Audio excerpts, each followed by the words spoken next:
In today's world, specifically the business community world, it appears that there's a lot of people that are unhappy, just plain unhappy. And, a year ago, maybe 2 years ago, it might have been the pandemic. We had so many unknowns and so many people losing their jobs, so much news on death and everything like that, that there was a real good reason to be unhappy. But today, the pandemic, for the most part, is over with. We still have COVID cases here and there, but nothing like what we had a year ago and 2 years ago. So why is the business community and the workforce so damn unhappy? Well, that's what we're going to explore today. But I have to tell you a quick story about a guy who I can't tell you was the epitome of happy at work, but he just was a darn close second. I used to teach tennis in Hilton Head Island, South Carolina, and we would get, attendees at our tennis camps from all over the world. And we had this one tennis pro who was a little short guy. He didn't look like a tennis player physically. A little short guy from New Jersey named Greg.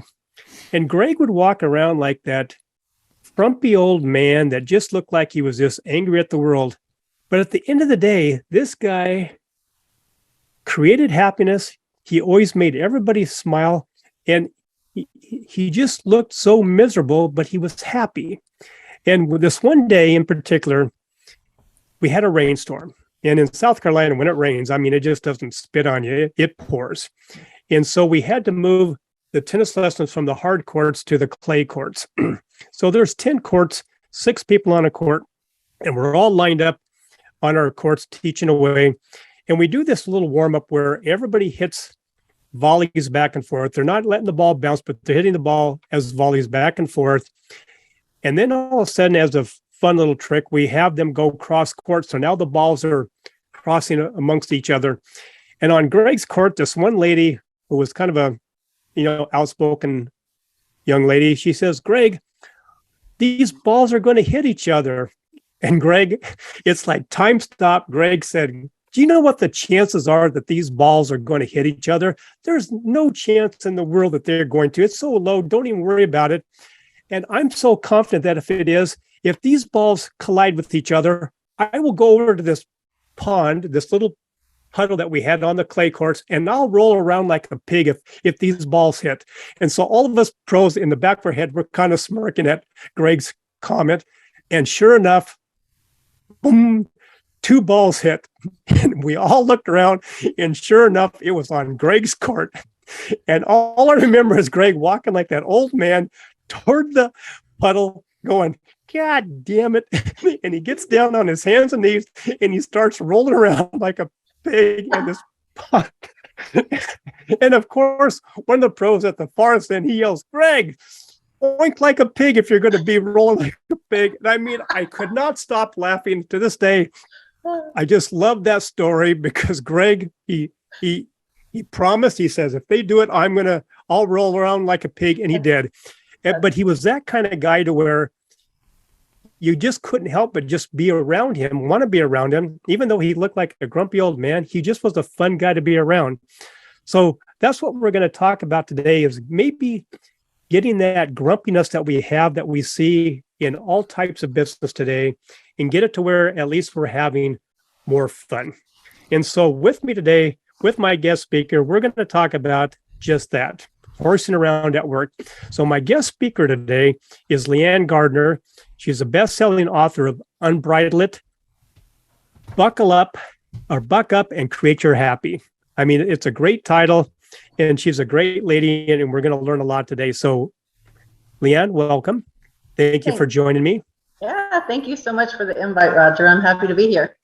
So we're going to talk about Unbridle, Buck Up and Create Your Happy here in a minute. But why don't you tell the audience a little bit more about you? Sure. So I am Chief Everything Officer, also known as Boss Mayor of Unbridle LLC. And I escaped 25 years of corporate America in airlines and luxury hospitality, and something kind of flipped. So instead of the titles and the money and all of that we really pursue in a corporate career, I just was like, how do I make a difference for others? And so in 2008, which is the perfect time to start your own business, if you remember correctly, I partnered with two of my horses and created this business of helping people learn to get out of their heads and back into their hearts and find what it is that what lights you up is one of my favorite sayings. And I showed horses very competitively all around the country. And I always had a really good partnership with my horses, but I never really understood why until I started delving into it in 2008 and learned a lot more about horse behavior and why they're such amazing teachers and healers. So after that, it's kind of taken a few twists here and there, and I do marketing consulting and kind of everything other than finance. And now I'm an author. So. Good. Well, thank you again for being here. And I know since we've started talking about your book, we have neighbors here that have horses. And, we'd always go out and, from time to time, feed them a carrot here or there and just notice that they're just big, beautiful animals. But, we really didn't know that much about horses until I started talking to you. We've always been dog people. And it's amazing how the two are similar and how the two are very not similar. But at the same time, there's a lot to learn from a horse that I just never realized until I started having these conversations. Mm-hmm. So let's talk about horsing around in your book. Sure. So in your book, Unbridle It, Buck Up and Create Your Own Happy, what was that reason that you thought you needed to write that book? I sure didn't set out to be an author. So I guess I'll preempt it with that. At the onset of the pandemic in the spring of 2020, which I think everyone will always remember, life was starting to change, and we heard this word pandemic and we're like, okay, what does that mean? Well, what I had realized for several months going into that spring was I was not happy with my life.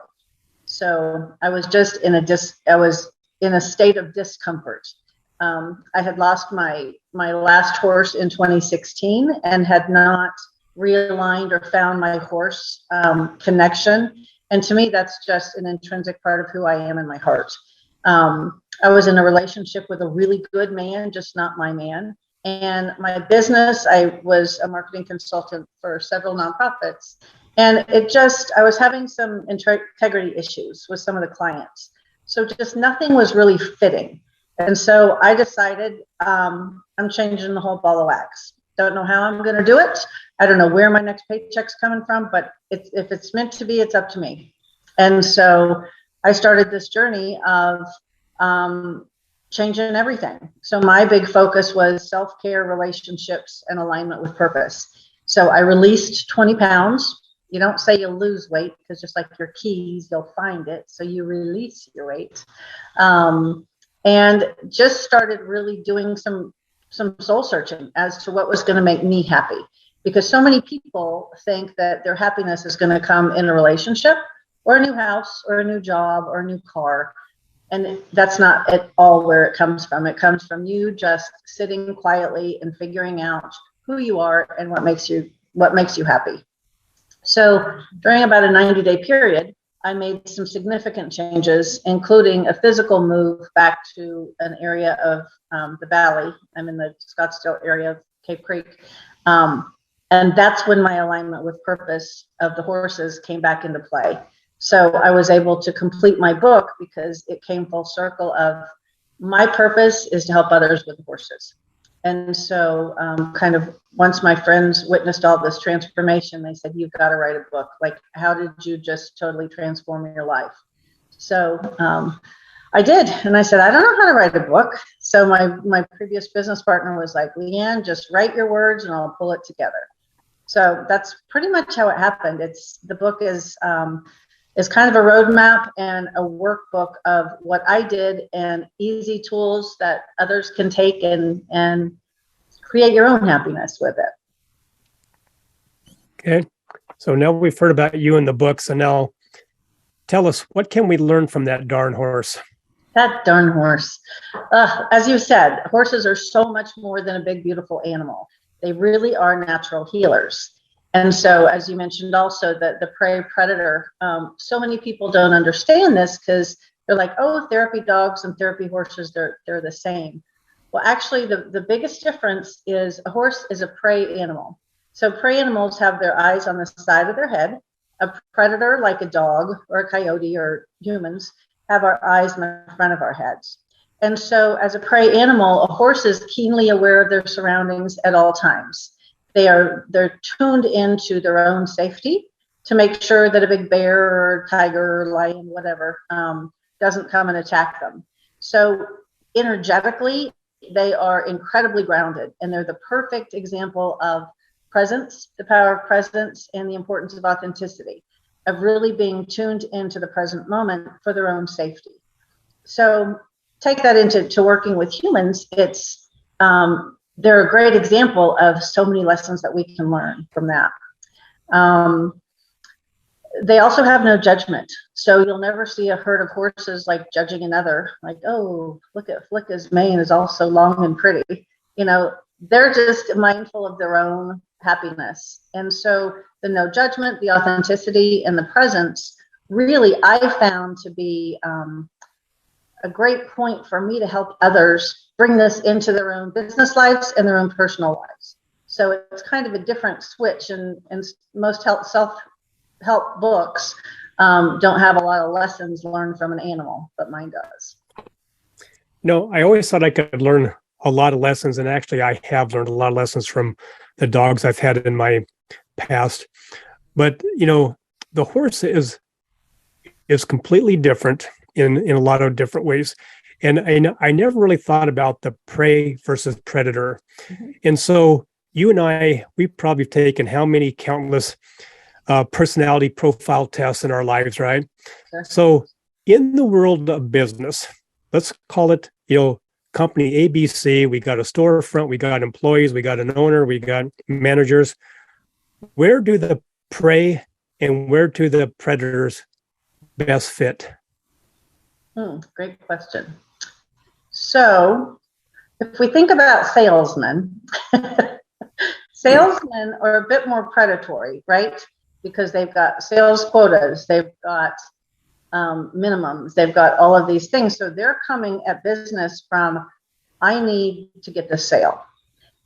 Whereas a visionary or possibly a CEO or a leader, we can hope comes from a bit more of a prey perspective where they're being mindful of their entire team and the safety of that team.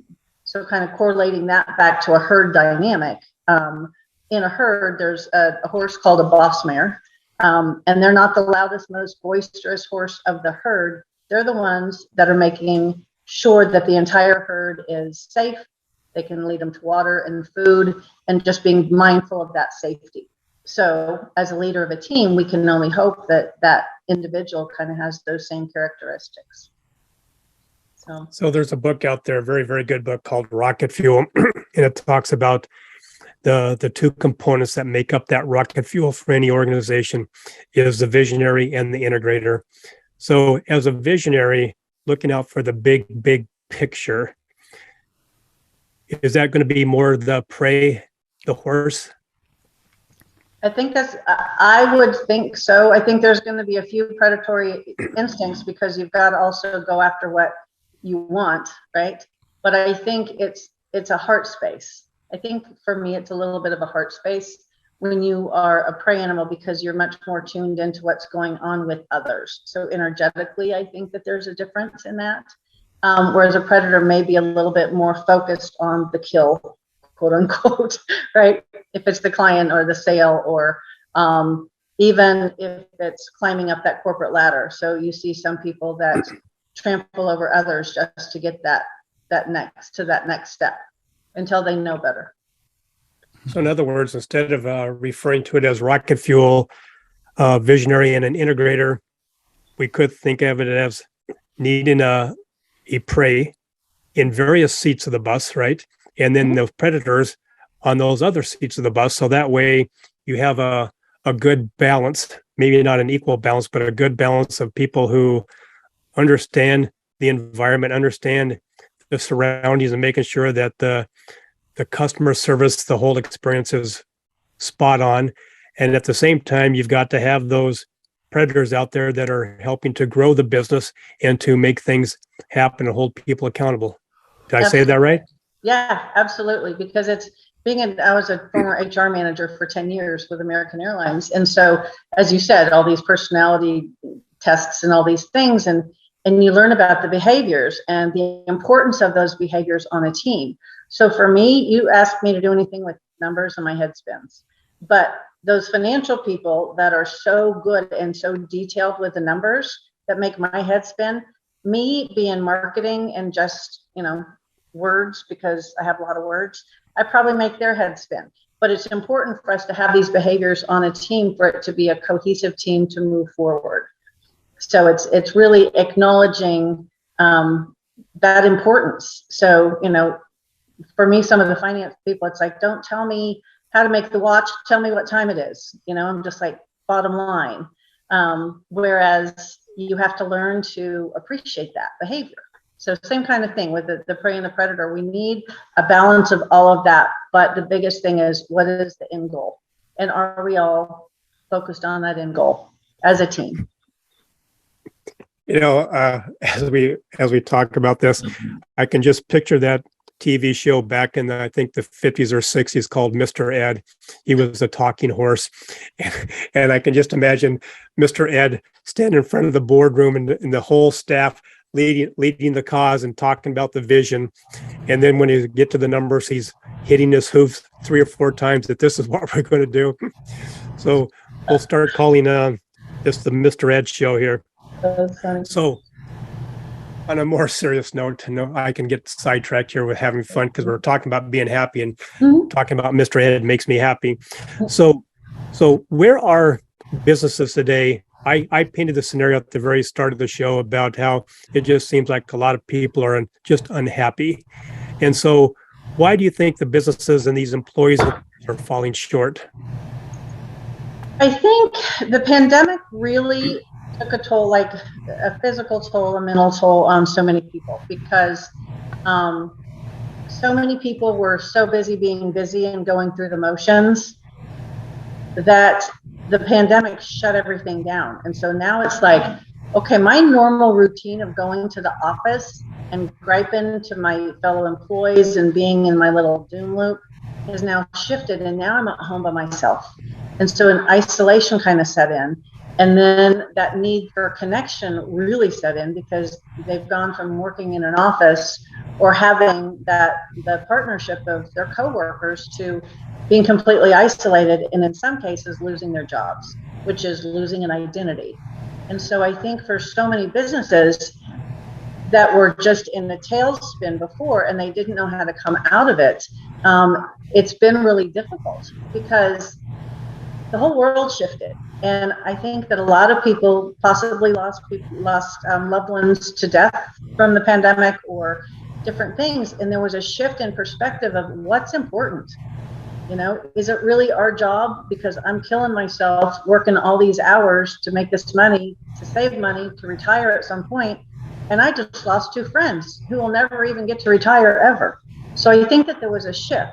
So I think the disconnectedness of businesses, now it's okay, we're going to maybe allow you to work from home, or we maybe want you back in the office.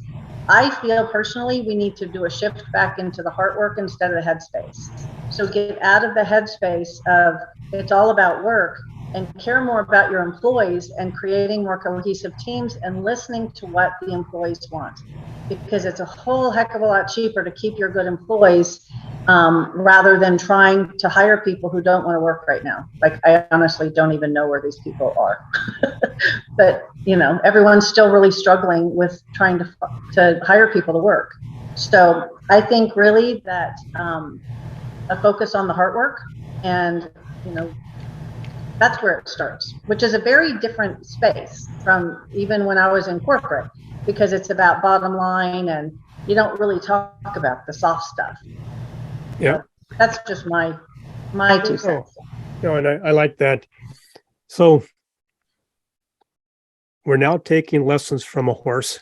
So what are the real benefits that a business could really see, maybe not immediately, but really start to see moving forward from the lessons from this horse? So one other key point with horses, as I had mentioned, they're natural healers. A horse can feel your heartbeat and hear your heartbeat from 4 feet away. They can pick up on your energy from 40 feet away. So for those of you who have possibly been around a horse, sometimes you're going to feel a sense of relief or peace. Well, that's because the horse is helping to regulate your heartbeat.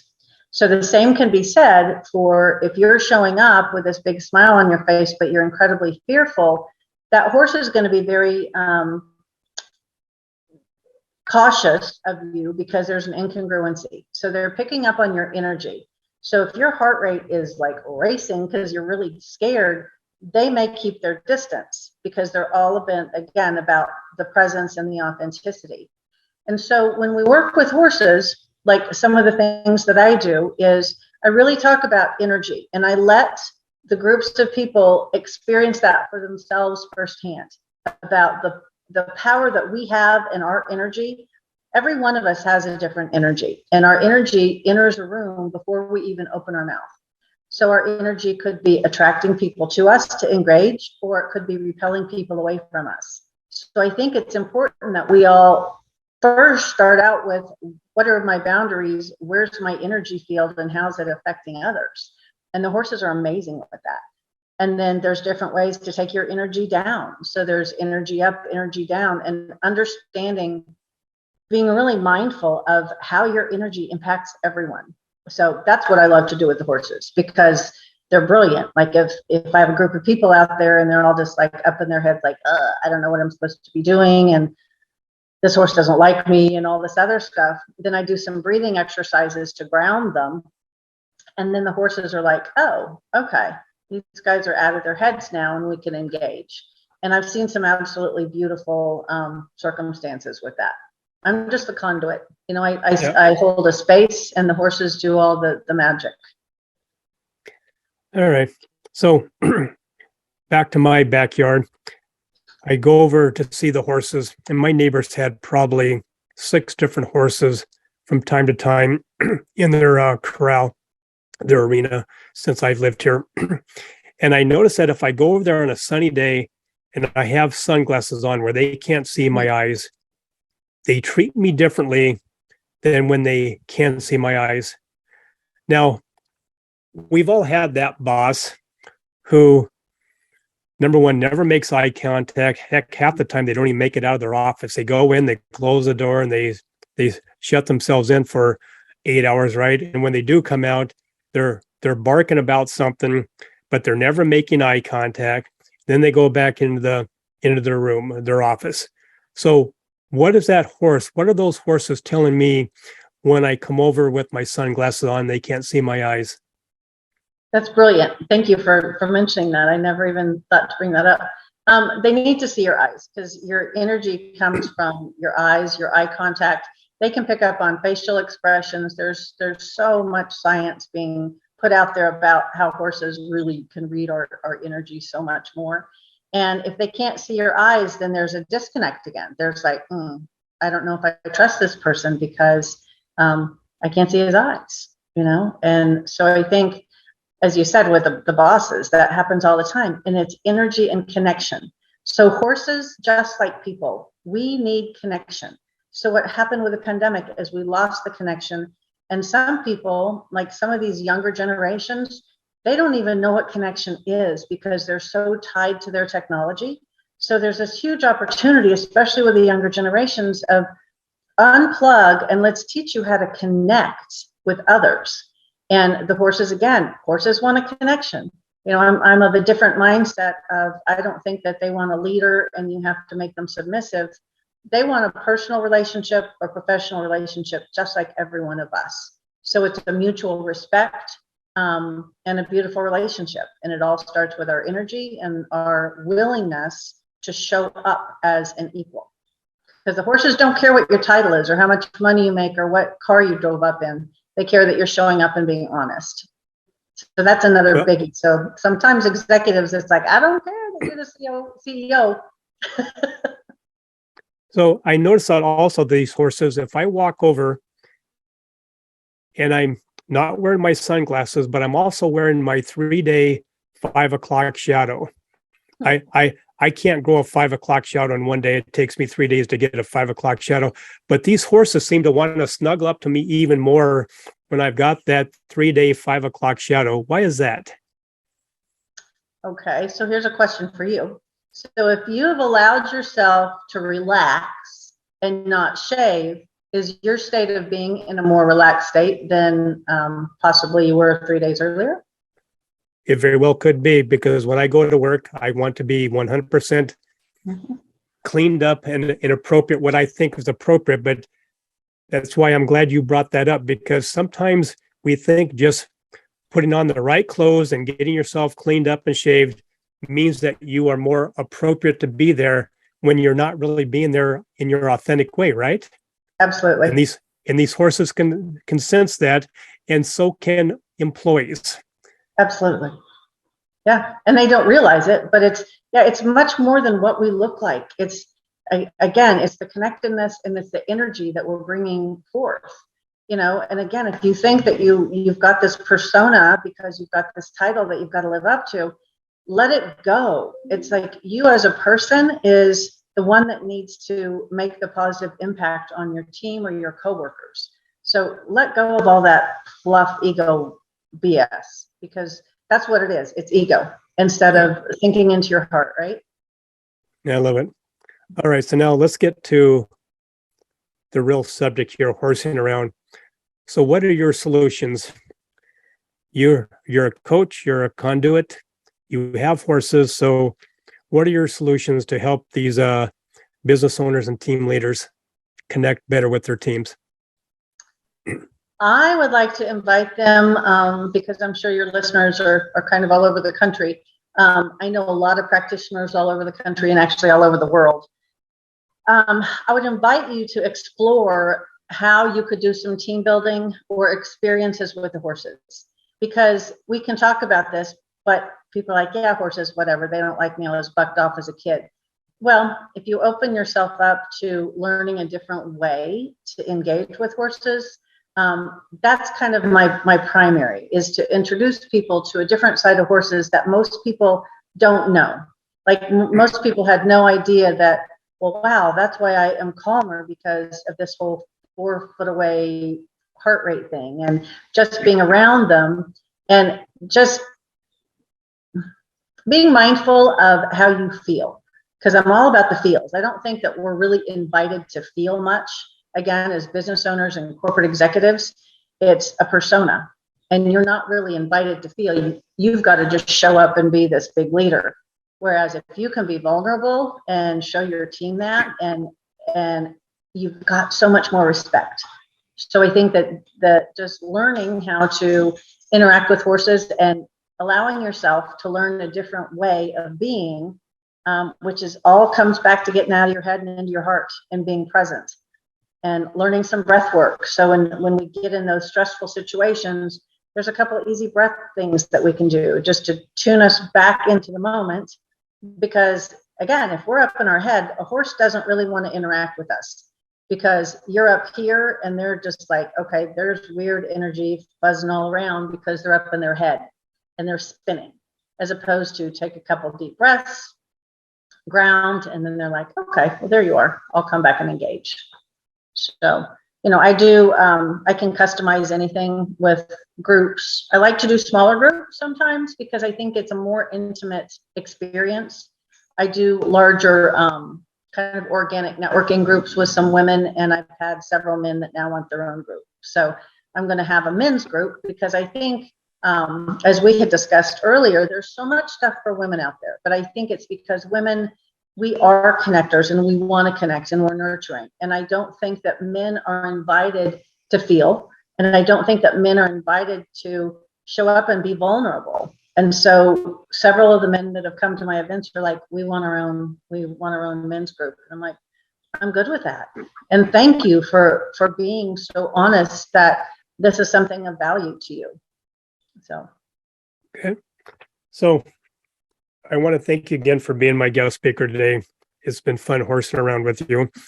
And so I want you to leave the audience with a little bit of additional inspiration, but I'm going to take this opportunity to give my little bit of inspiration as well. Okay. So the great Cousin Eddie from the vacation movies back in the 80s and 90s, on Christmas Vacation, he once said, when the grandmother looked at his daughter and saw that her eyes were no longer crossed, he goes, yeah, go figure it. She falls down in a well. She comes up and her eyes are crossed. She gets kicked in the head by a mule and they straighten right up. So I know that's somewhat, that could be some inspiration. I know a mule's not quite a horse, but why don't you try to do one better and tell us a little bit more inspiration to why they should, number one, read your book, because it's a great book and it's a great journal to help you go from day one to day two all the way to the very end. But then it's just something that we could all, I think, resonate with in our own way. So what kind of inspiration are you going to leave us with, Leeanne? I think we're all at a different point in our lives, right? And I think the biggest thing is just to do your own personal self-assessment. Like, where are you? What's working, what's not? So my three main ones I detail in the book are reassess what's working, what's not, realign what will work and how do I get there, and then reignite. And once you've taken the steps to walk through that and made the changes, because you're the only one that can do that, it's reigniting yourself and positioning yourself into more fulfillment and happiness. Because what you're not changing, you're choosing. I say that a lot. Mm-hmm. So where can they find your book? So the book is available on Amazon and also Audible, and a variety of other bookstores. And I do different events, so I sell them at my events as well.